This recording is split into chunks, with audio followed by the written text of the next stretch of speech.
اللہ الرحمن الرحیم اللہم صلی علی سیدنا و مولانا محمد وعلی آلہ وصحبہ وبارک وسلم۔ عن ابن عباس رضی اللہ تعالی عنہ قال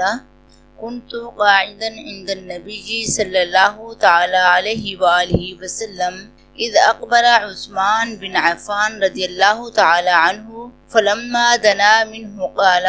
یا عثمان تقتل وانت تقرأ سورة البقرة وتبعث یوم القیامت امیرا علی کل مخذول۔ حضرت عبداللہ بن عباس رضی اللہ تعالی عنہ بیان کرتے ہیں کہ میں نبی اکرم صلی اللہ تعالی علیہ وآلہ وسلم کی خدمت میں بیٹھا تھا